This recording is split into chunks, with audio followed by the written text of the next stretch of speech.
I learned something about family legacy the hard way. It doesn't mean what you've built. It means what the family decides to remember. The night my uncle stood at a podium in front of 112 people, judges, attorneys, city council members, the entire Rotary Club, and called me a bottom feeder who makes a career defending guilty people, the man I'd gotten exonerated after 9 years in prison was 15 feet away, pouring water, clearing bread plates, wearing a black catering apron with his name stitched on the chest. Terrence Shaw heard every word. My uncle didn't notice him. Warren Ashby doesn't notice people who pour water. My name is Marlo Ashby. I'm 46 years old. I've been a public defender in Hardin County for 22 years. I make $47,000 a year. I drive a 2016 Civic with a cracked windshield I keep meaning to fix. And according to the Ashby family, specifically according to retired Circuit Court Judge Warren T. Ashby, I am the family's embarrassment. He said that too, at the podium, into the microphone, while accepting a Lifetime Service Award. But I need to go back, because what happened at that banquet didn't start at the banquet. It started 9 years ago, in a courtroom that smelled like floor wax and burnt coffee, with a verdict I knew was wrong. Terrence Shaw was 23 when he was convicted of aggravated assault in Hardin County. The victim identified him from a photo array. The prosecution had an eyewitness. Open and shut, the DA said. Terrence's court-appointed attorney, not me, I wasn't on the case yet, filed no motions, called no experts, and entered a plea deal that gave Terrence 12 years. He served it at Greenfield Correctional, a medium security facility 40 minutes south of here, surrounded by soybean fields that stretch flat to the horizon. I picked up the case 4 years into his sentence. A referral from another public defender who'd retired and couldn't stop thinking about the file. She left it on my desk with a sticky note. 3 words: something's wrong. She was right. It took me 11 months to find what the prosecution had buried, a second eyewitness statement that contradicted the first.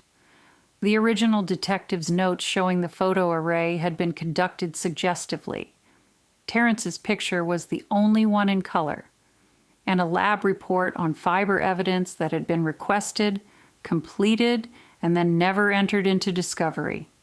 The fibers didn't match Terrence.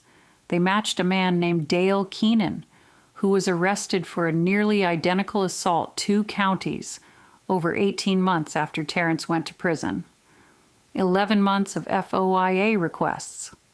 11 months of driving to Greenfield on Saturdays because Terrence didn't trust phones. 11 months of eating lukewarm soup at my desk at 9 p.m. because my son was already asleep and there was no point heating a real dinner for one. I filed the motion. The state fought it. They fought it for 2 more years. During the original appeal hearing, the first one, which the state successfully blocked, the local paper ran a story. Public defender challenges Shaw conviction. Terrence's brother Marcus read it. Marcus was 21. He'd watched his brother get taken away in handcuffs at 23 and had spent 4 years believing the system worked. My motion said the system hadn't worked. That meant someone had failed Terrence. Marcus decided that someone was me. He was waiting outside the courthouse. I didn't see him. I was carrying 3 file boxes to my car. It was November. The parking lot was half empty. He didn't say a word. He grabbed my right hand and slammed it in the door of his truck. 3 knuckles, 2 surgical pins, 6 weeks in a cast. 8 months of physical therapy that insurance covered for 4. My hand closes into a fist now with a visible gap. The ring finger won't curl all the way. When the temperature drops below 40, the pins ache like someone's pressing a lit cigarette against the bone from the inside. Marcus was arrested. I declined to press charges. The prosecutor's office charged him anyway. He got 18 months, served 11. I wrote a letter to the parole board supporting early release. I wrote it left-handed because my right hand was still in a splint. People ask me why. Why not press charges? Why write the letter? Marcus wasn't wrong about the anger. He was wrong about who earned it. His brother was sitting in a cell for something he didn't do, and the only person Marcus could reach was the woman standing in the parking lot with 3 file boxes. I didn't forgive him. I understood him. There's a difference. If this is landing for you, if you've ever done quiet, costly work that the people closest to you refuse to see, go ahead and subscribe before you read the rest. Hit the bell too. I've got more stories to tell, and I think you'll understand them the way you're understanding this one. After the attack, I went back to the case. It took 3 more years. 3 years of motions and appeals, and one judge recusing himself, and the state filing continuances that I stopped counting after 11. 3 years of driving to Greenfield on Saturdays. 3 years of Terrence sitting across from me in the visitation room and asking the same question every single time. You still here? Still here. The morning Terrence walked out of Greenfield, it was March. 31 degrees. The pins in my knuckles were screaming. I shook his hand with my left because my right couldn't grip hard enough. He held it for a long time. He didn't say thank you. He said, "I'm going to remember your hand." I sat in my car after he walked away. 11 minutes. The heat was running, but I couldn't feel it. I flexed my right hand open, closed, open, the gap where the ring finger hangs back. I pressed my thumb into the scar tissue over the pin on my middle knuckle until the pain sharpened enough to feel real. I drove home, made dinner for Leo, didn't mention the case. He was 13. He didn't need to know what that morning cost. That's the thing about sacrifice in my line of work. Nobody sees it. There's no ceremony, no medal, no front page headline that says public defender endures 5 years and a broken hand to free innocent man. There's a man walking out of a facility on a Tuesday morning, and there's me in a parking lot alone trying to make a fist. My mother would have understood. Eleanor Ashby spent 31 years in legal aid. She died when I was 33, left me a brass nameplate for a desk, engraved "Counsel for the Defense." Taped underneath, a note in her handwriting, blue ink on a scrap of yellow legal pad. The ones nobody wants are the ones who need you most. I keep it at my office. Not at home. At the office, where it belongs. Some nights, when the building is empty and the hallway fluorescents are buzzing, that particular frequency that makes everything look like a hospital, I sit at my desk with my thermos of soup that went cold an hour ago. I run my thumb across the engraving. I flex my right hand and let the pins ache. I look at my mother's handwriting through the yellowed tape and I think, she would have taken Terrence's case too. She would have written that letter for Marcus too. He also would have told me I worked too much. She wasn't entirely wrong about that. Leo has learned to heat his own dinner. He shouldn't have had to learn that at 13. I'm not a martyr. I made choices. Some of them cost my son a mother who was home for dinner. Some of them cost me a hand that works right. I don't regret the work. I regret that the work took so much that there wasn't always enough left over. Now let me tell you about my uncle. Warren Ashby retired from the circuit court bench 14 years ago. Before that, he served 26 years. He is, by every metric he values, the pinnacle of the Ashby legal legacy. His chambers had walnut paneling. His opinions were cited in 3 state Supreme Court decisions. His retirement dinner had 160 guests and a string quartet. Warren measures a legal career the way you measure a building: square footage, height, visibility from the road. Public defense, in Warren's framework, is the drainage ditch. He's never said it that directly. Warren doesn't operate that way. Warren operates in slow, deliberate pronouncements, as if he's still on the bench and the room is obligated to wait for him to finish. He points with his reading glasses when he wants to emphasize something. He adjusts his cuffs, left, then right, precisely, before delivering an insult. And he refers to my clients exclusively as these people. These people make their choices, Marlowe. These people have access to the same opportunities as anyone. I don't understand why you'd build a career around these people. The erasure started small. Family dinners where Warren would ask my cousin Philip, corporate litigation, corner office downtown, about his caseload, his billings, his partnership trajectory. Then he'd turn to me. And you're still at the county office. Not a question. A diagnosis. Then it went digital. The Ashby Legal Foundation hosts an annual dinner. Warren founded it. Catherine, his wife, my aunt, manages the website, the social media, the newsletters. Every year the foundation posts photos from the dinner, group shots, the family, the legacy. 3 years ago, I noticed I wasn't in the photos. I'd been at the dinner. I was in the original shots. I'd seen Catherine take them. But on the website, on the Facebook page, in the newsletter that went out to 400 people, I was gone, cropped out, not tagged, not mentioned. I asked Catherine about it. She touched my arm like I'd told her I had a headache. Oh, sweetie, Warren just thought it, with the foundation's donors, it sends a clearer message to focus on the private practice side of the family. A clearer message. I was removed from the family group chat 6 months later. Catherine texted me separately.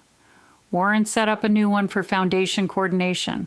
I'm sure it was just an oversight. It wasn't an oversight. I was never added to the new one either. The newsletters honoring the family's tradition of public service. Warren's phrase, printed at the top of every issue, named every Ashby attorney in the family. Phillips, Warren's son David, who does insurance defense in Richmond. Warren's daughter-in-law, who's a paralegal. Not me. Never me. 22 years of public defense. 5,000 indigent clients.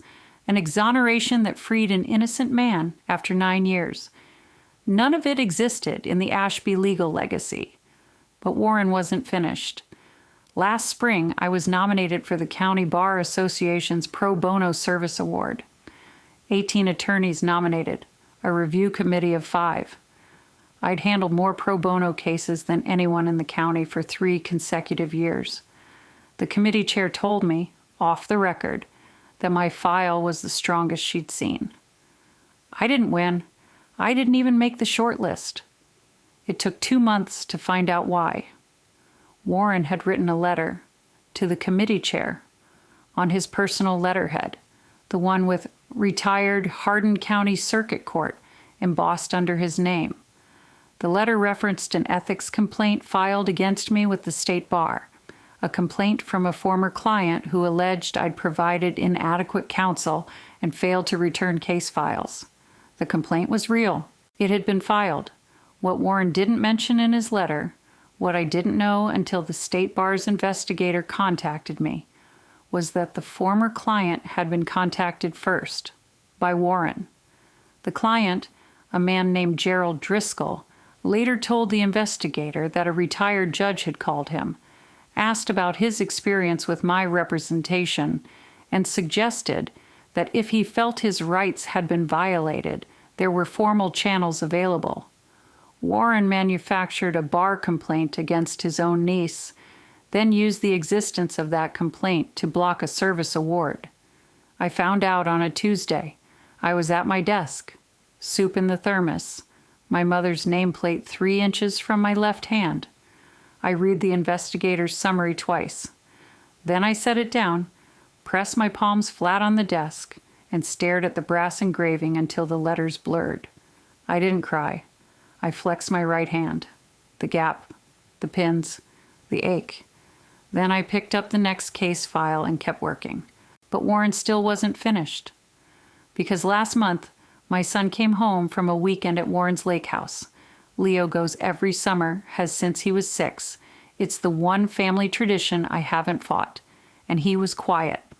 Not teenage quiet, damaged quiet. I asked him what was wrong. He said nothing. I asked again at dinner. Nothing. I asked a third time standing in his doorway at 10 p.m., and he said it without looking at me. Uncle Warren says you help rapists walk free. Leo is 15. He doesn't know about Terrence Shaw. He doesn't know about my hand. He doesn't know about the bar complaint or the cropped photos or the newsletters. He knows his mother is a public defender. He knows she works late. And now he knows, because a retired circuit court judge told him over grilled burgers at a lake house, that his mother helps rapists walk free. I sat on the edge of his bed. I didn't touch his shoulder. Not because I didn't want to, because comfort would have been a lie.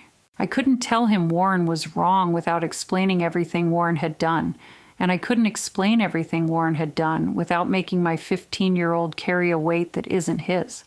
So I said, I make sure the state proves its case. Every time. For everyone. That's what I do. He nodded. He didn't look at me. I closed his door and stood in the hallway for a long time. That was the line.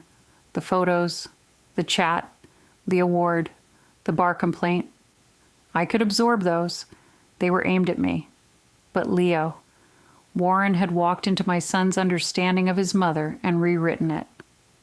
3 weeks later, Warren received his invitation to speak at the Hardin County Rotary Club's annual Civic Leaders Banquet, Lifetime Service Award, 112 guests, judges, attorneys, school board members, the county administrator, 2 state delegates. I received my invitation the same week, not from Warren, from the Rotary Club itself. I'd been a member for 11 years. They asked me to attend, not to speak. Just to attend. I almost didn't go. I sat at my desk the night before, and her thermos empty, my mother's nameplate catching the fluorescent light. I flexed my hand and felt the pins bite. Then I thought about Leo standing in his doorway, not looking at me. I pressed my suit. I drove to the Elks Lodge on Route 9. I parked between a BMW and a pickup truck. The November air hit my knuckles the second I stepped out, and the pins flared. That deep, bone-level ache that never fully goes away, just waits for the cold to remind you. I walked inside, found my seat, table 7, near the back.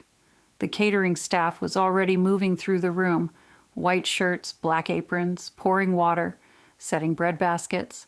And at the station near the kitchen doors, directing his crew with quiet efficiency, was a man I hadn't seen in 2 years.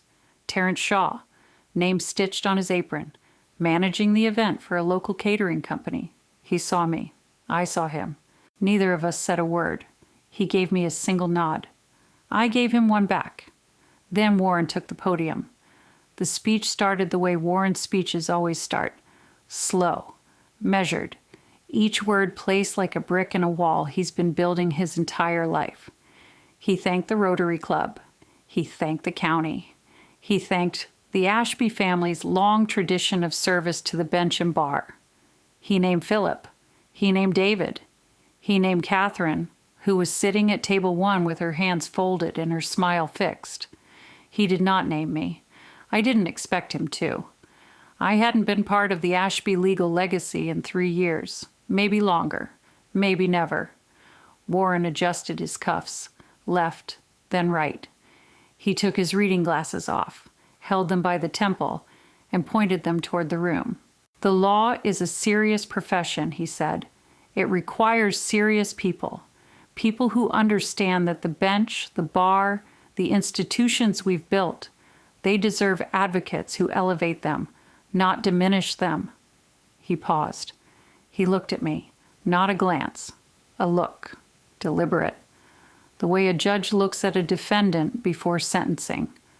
I love my family, all of them, but I'd be dishonest if I told you that every member of this family has upheld the standard. Some of us chose the difficult path, the bench, private practice, the work that builds something, and some of us chose to be bottom feeders? The room shifted. I could feel it. Chairs adjusting. A water glass set down too hard at table 3. The woman beside me, Janet Colvin, school board, pressed her lips together. My niece Marlo is here tonight. Some of you know her. She's spent her career in the county public defender's office, making a living defending guilty people. People who've made their choices. People the system has already weighed and measured. He shook his head. Slow. Practiced. She's the family's embarrassment. I say that with love. But I say it with love. He said it with love. I looked at my plate. White china, a sprig of rosemary on the chicken, the bread roll I hadn't touched. I could feel 112 sets of eyes. Some on Warren, some on me. Some looking at their plates because they didn't know where else to look. What happens next is the reason I'm telling you this story. I picked up my water glass, took a sip, set it down. The glass was sweating, and I pressed my fingertips against the condensation, letting the cold settle into the pins. My right hand was aching. It always aches in November. I let it ache. I didn't stand. I didn't leave. I didn't look at Warren. Janet Colvin leaned toward me. Marlo, do you want to? I'm fine, I said. She didn't believe me. I didn't need her to. Warren wasn't finished. He never is.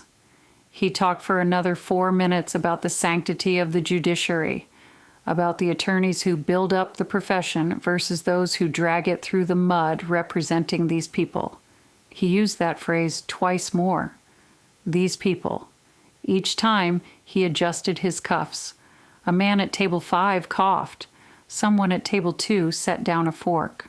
The fluorescent strips above the buffet line hummed a frequency that I could feel in my teeth. Then Warren smiled. The practiced one. The one that says the ruling has been delivered and the courtroom may now rise. But tonight isn't about that. Tonight is about service. Real service. The kind that builds institutions and leaves a legacy. He raised his glass. The room raised theirs. Not all of them. Not Janet. Not the woman at table 4 who I recognized as a district court clerk. But most of them. Warren had been a circuit court judge for 26 years. People in this room had appeared before him, had their careers shaped by him, had learned, the way everyone learns with Warren, that agreement is easier than resistance. I raised my glass, because I was sitting at table 7 in a room where a man had just called me the family's embarrassment, and the smallest act of composure I could manage was lifting a glass of water I didn't intend to drink. The applause started. Warren stepped back from the podium. Catherine stood and kissed his cheek. Philip clapped from table 1 with both hands raised, the way you clap at a golf tournament. I set my glass down. I flexed my right hand under the table. Open, closed, the gap. The ring finger hanging back like it always does. I pressed my thumb into the scar over the middle knuckle pin and held it there. That's when I heard it. Not a shout. Not a confrontation. Just the sound of an apron being untied. The fabric pulling through a knot. A quiet, deliberate sound that most people in the room didn't register. But I did, because I knew whose hands were untying it. Terrence Shaw folded his apron once, set it on the corner of the buffet table. He said something to one of his crew, a young woman holding a coffee carafe, and she nodded and stepped back. Then he walked to the podium. He didn't rush. He didn't announce himself. He moved through the room the way a man moves who spent 9 years learning that sudden movements draw the wrong kind of attention. Warren had returned to table 1. He was shaking hands. He didn't see Terrence. Warren doesn't see people who pour water. Terrence reached the microphone. He adjusted it down 2 inches. He was wearing a white catering shirt, sleeves rolled to the elbows. His hands were steady. He looked at the room.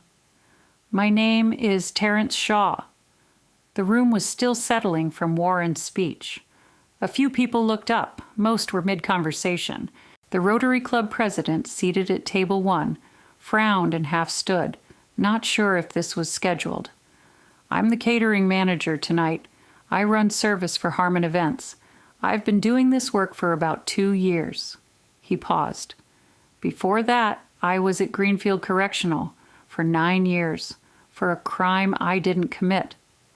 The room went quiet, not slowly, all at once, the way sound drains from a space when every person in it stops breathing at the same moment. Warren's hand froze on Philip's shoulder.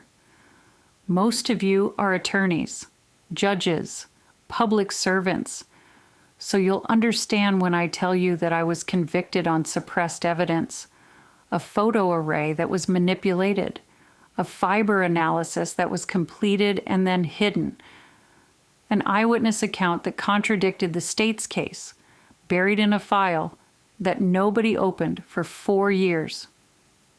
He wasn't reading from notes. He wasn't performing. He was reporting. The way a man reports facts he has carried for a decade. One person opened that file. One person drove to Greenfield every Saturday for years. One person filed the motions, fought the continuances, took the case to 3 different judges after the first one recused himself, and the state stalled for 2 years. Terrence looked across the room, found me at table 7. "That person is sitting right there." I didn't move. My hand was flat on my thigh, the pins aching, the ring finger resting at its permanent angle. "The gentleman who just spoke," Terrence said, and he turned to find Warren at table 1, called her a bottom feeder, said she defends guilty people. He let the words sit. "I wasn't guilty. I was 23 years old. I lost 9 years. I lost my 20s. I lost my mother's funeral because the transport request was denied. I lost every single thing a person can lose while sitting inside a box that somebody else's incompetence put him in." Warren stood, slowly, the way a man stands when he realizes the room has shifted and he's no longer in control of it. His reading glasses were in his hand. He didn't point them at anyone. "And the woman he just called the family's embarrassment," Terrence said, "didn't just get me out. She got hurt doing it." He raised his right hand, palm open, fingers spread, strong, whole. Then he turned and looked directly at me. "Would you hold up yours?" The room turned. 112 people, judges, attorneys, the county administrator, 2 state delegates, Janet Colvin beside me with her hand over her mouth. I raised my right hand, slowly, the way I've learned to do it, carefully, deliberately, because the pins don't allow anything fast. My fingers spread as far as they go, the index, the middle, the pinky, and the ring finger, bent, crooked, frozen at 40 degrees, the surgical scar visible under the banquet lighting, the gap. Terrence kept his hand raised, whole and open. He looked at mine, broken and open. "She used that hand," he said, "to open my cell. She filed every motion, signed every brief, wrote every appeal with a hand that doesn't close right anymore because my own brother broke it, and she never pressed charges against him. She wrote his parole board and asked them to let him out early." Warren sat down. Not a decision. A collapse. His legs folded, and the chair caught him, and his reading glasses clattered onto the table. "I've been in this room all night," Terrence said, "pouring water, setting bread plates, and I listened to a retired judge stand at this podium and try to erase a woman who spent years and 3 crushed knuckles pulling an innocent man out of a cage." His voice didn't waver. "I'm not a lawyer, I'm not a judge, I'm a caterer. But I know what service looks like. I watched it walk into a visitation room every Saturday for 5 years and sit across from me and say, 'Still here.'" He lowered his hand. He looked at Warren. "You called her a bottom feeder, sir. I was at the bottom. She's the one who reached down." The room was silent, not the polite silence of a speech ending, the airless silence of something that can't be taken back. I lowered my hand. I placed it flat on the table. I didn't look at Warren. I didn't look at Catherine or Philip or the Rotary Club president. I looked at Terence Shaw, standing at a podium in a catering shirt, and I gave him the same single nod I'd given him 2 hours earlier when he was pouring water. Then I stood, not to leave, not to speak. I stood because my mother raised me to stand when someone tells the truth in a room full of people who needed to hear it. Janet Colvin stood next to me, then the district court clerk at table 4, then a man at table 6 I didn't recognize. Warren's mouth opened, closed, opened. I didn't, he started. Then nothing. Just the sound of a man who has spoken in measured, deliberate pronouncements for 50 years, discovering that no arrangement of the words will rebuild what the last 3 minutes dismantled. I looked at him. Not with anger, not with triumph. I looked at my uncle the way I look at a case file that's finally been resolved after years of obstruction. You didn't ask, I said. In 22 years, you never once asked what my work cost. You never asked what I'd won. You never asked what I carry.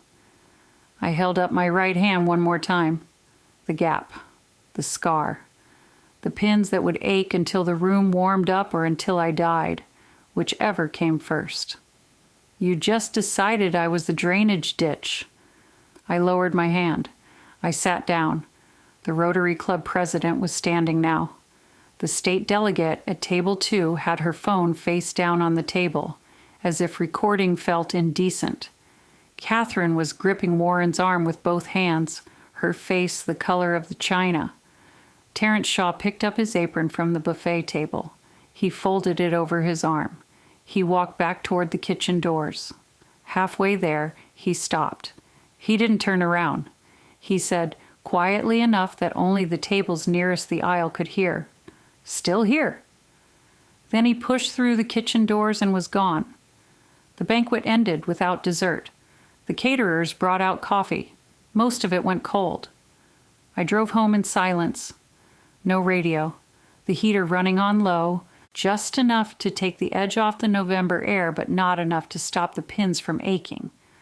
I flexed my right hand on the steering wheel. Open. Closed. The gap. Leo was asleep when I got home. I stood in his doorway for a minute, watched his shoulders rise and fall. Then I closed the door and sat on the couch in the dark for a while. I didn't eat. I didn't check my phone. I sat there and let the silence be enough. What happened to Warren didn't happen all at once. It happened the way erosion happens. Slowly, publicly, 1 grain at a time. I didn't go looking for the details. They found me. That's how small counties work. Information travels through the same channels as gossip, and gossip in Hardin County moves at the speed of a church potluck. The first thing I heard was from my colleague Dan Whitfield, the assistant public defender who shares the office next to mine. He came in on a Monday morning, 2 weeks after the banquet, carrying 2 coffees and wearing the expression of a man who has news he's not sure how to deliver. You hear about the bar complaint? I hadn't.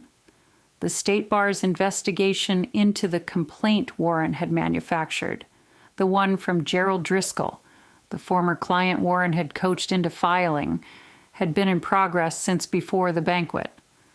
But after the banquet, the investigator received 3 additional statements, 2 from attorneys who had been in the room that night and heard Terence's testimony, 1 from the Rotary Club president herself, who provided a written account of Warren's speech and its content. The investigator traced the complaint back to Warren. Phone records. Warren's personal letterhead on the original letter to the bar committee. Driscoll's own statement that a retired judge had contacted him first and suggested formal channels. The state bar didn't just dismiss the complaint against me, they referred the matter to the Judicial Ethics Commission. Warren had been retired for 14 years, but his retirement didn't void the commission's jurisdiction over conduct, unbecoming a former judicial officer. The referrals cited 2 violations: fabrication of a bar complaint through a third party, and misuse of judicial credentials to influence a professional award process. 6 weeks later, the commission issued its findings. Warren received a formal public censure, the first in Hardin County's history against a retired judge. The commission also levied a civil fine of $4,000, payable to the State Bar's Indigent Defense Fund, itemized in the published findings. The censure was published in the State Bar Journal. 4 paragraphs. Warren's name, my name, the specific finding that he had orchestrated a frivolous ethics complaint against a family member for personal and reputational motives. The County Bar Association reopened the pro bono service award process. I received the award in February. The plaque is in my office. I put it next to my mother's nameplate, but the public censure was only the first grain. Dan told me about the next part a month later. He'd heard it from the county clerk, who'd heard it from someone at the hardware store on Main Street. Warren had been asked to step down from the Ashby Legal Foundation's board, not by outsiders, by Philip, Warren's own nephew, the one who'd clapped like it was a golf tournament. Philip had received 4 calls from foundation donors in the weeks after the banquet. 2 of them, both sitting judges, said they'd witnessed the speech. One said he could no longer associate his name with a foundation led by someone who had publicly demeaned a colleague's constitutional work. The other simply asked for her donation back. Philip didn't fire Warren. He restructured the board. Warren's title changed from founder and chair to founder emeritus, an honorary title. No vote, no editorial control over the newsletter, no authority over the website. Catherine stopped managing the social media in March. I heard that from Janet Colvin, who joined the foundation board as part of the restructuring. Janet told me over coffee at the diner on 4th Street, stirring her cup slowly, choosing her words. Catherine resigned. She said she couldn't keep doing it. She didn't say what it was specifically, but I think she meant all of it. The cropping, the erasure, the years of making you disappear because it was easier than disagreeing with him. The Rotary Club didn't revoke Warren's Lifetime Service Award. They don't do that.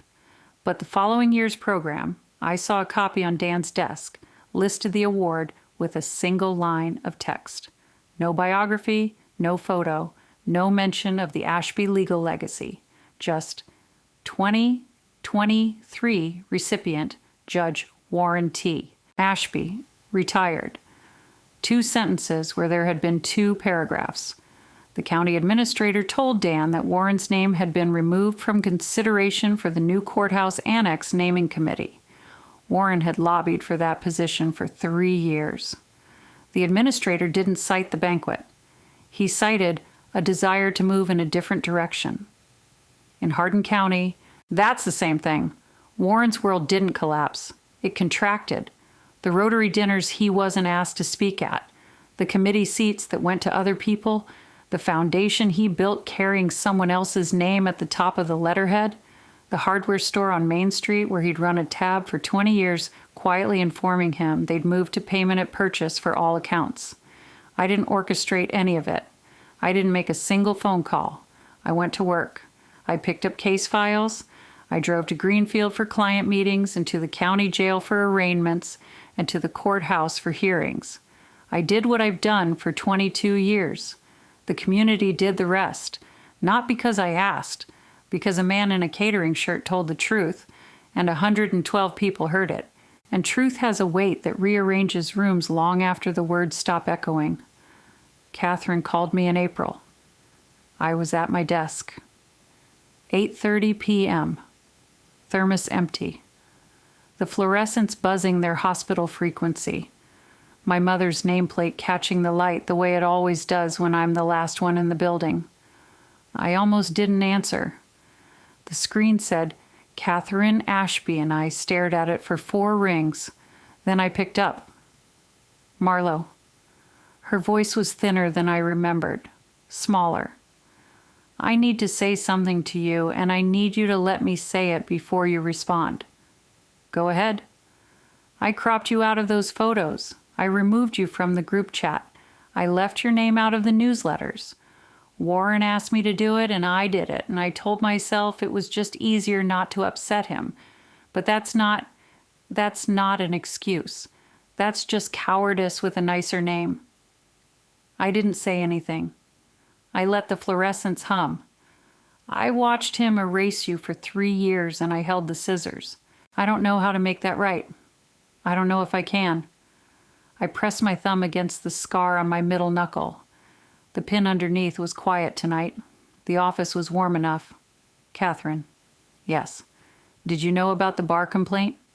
A pause, long enough for me to hear her breathing change. Not until the investigator called. I swear, I didn't know about that. I believed her. Catherine is many things. She's the woman who managed my erasure with the efficiency of someone organizing a church bake sale. But she's not a liar. She's an enabler. There's a difference. The same way there's a difference between the person who locks the cell and the person who walks past it every day pretending it's empty. What do you want, Catherine? I want to see you. Not for Thanksgiving, not for the foundation dinner, just sometime. Coffee. I want to ask you about your work. I should have asked you about your work a long time ago. She was right. She should have. Sometime, I said. Okay. I'm not promising anything. I'm promising some time. That's enough, she said. That's more than I deserve. I hung up. I sat at my desk for a while. The nameplate, the engraving, the note underneath in my mother's blue ink that I don't need to read anymore because I've memorized every letter. I didn't call Catherine back that night. I haven't called her yet, but I haven't deleted her number either. The door isn't open. It's not closed. It's where I left it. Leo asked me about the banquet in May, 6 months after. He'd heard something at school. A friend's parent had been there, had told the story at a dinner party, and the story had filtered down the way stories do until it reached a 15-year-old boy who didn't know his mother had a broken hand or an exonerated client or a brass nameplate with a dead woman's handwriting taped to the bottom. He sat at the kitchen table. He looked at me. Actually looked at me, the way he hadn't since he came home from the lake house. Is it true someone stood up for you? Yes. The guy you got out of prison? Terrence Shaw? Yes. He looked at my right hand. I was holding a coffee cup, and the gap was visible, the ring finger floating away from the others the way it always does. Uncle Warren did that? To your hand? No. Terrence's brother did. He was angry about the conviction. He didn't understand what I was doing. But you still got Terrence out. I still got Terrence out. He nodded. Slowly. Processing the way 15-year-olds process things they don't have a framework for yet. Then he said something I wasn't ready for. Mom, I'm sorry I believed him. I set the coffee down. I reached across the table and put my left hand over his, my good hand, the one that still works the way hands are supposed to. You were 15. You heard something from someone you trusted. That's not your fault. I should have asked you. You're asking now. He looked at the gap in my right hand for a long time. Then he went to his room, but he left his door open. He hadn't done that in months. It was a Thursday night in June when I finally did it. The office was empty. The hallway fluorescents were buzzing. I'd finished my last case file for the day, a shoplifting charge for a 19-year-old kid who'd stolen formula for his daughter. Straightforward. I'd have it dismissed by Tuesday. I opened my desk drawer, the bottom one, the one where I keep things that matter. The Pro Bono Service Award was there, a letter from a former client who'd gotten clean and written to thank me, a photo of Leo at his 8th grade graduation that I'd missed because I was in court, and my mother's brass nameplate, Counsel for the Defense. I took it out. I set it on the desk, not in the drawer, on the desk. front and center, where anyone who walked into my office would see it. I ran my right hand across the engraving, the damaged hand, the pins, the scar, the ring finger resting at its permanent angle against the cool brass. The letters were smooth under my fingertips. 22 years of touching them had polished the edges down. I turned the nameplate over. The note was still there. The tape had yellowed, but the blue ink hadn't faded. My mother's handwriting, small and precise, the way she wrote everything. The ones nobody wants are the ones who need you most. I set the nameplate back down. I turned off my desk lamp, but I left the overhead light on, the fluorescents humming their hospital frequency in an empty office in an empty building in a county where most people will never know my name. The light stayed on. The nameplate stayed on the desk. And I walked out into the June air, warm enough that the pins in my knuckles were silent for once, and I stood in the parking lot and made a fist. Not all the way. Never all the way. The ring finger stopped where it always stops. The gap stayed where it always stays. But the hand held. The work doesn't need a legacy. It doesn't need a newsletter or a foundation dinner or a lifetime service award from a Rotary Club. It needs someone willing to sit in a visitation room every Saturday for 5 years and say 2 words. Still here. If this story stayed with you, if you've ever done quiet, costly work that the people closest to you refuse to see, I'd like to hear about it. What's the thing you carried that nobody in your family ever thought to ask about? Leave it in the comments. You don't have to explain it. Just name it. And if you haven't subscribed yet, go ahead and do that now. Hit the bell too. I've got more stories to tell, and I think you'll understand them the way you understood this one.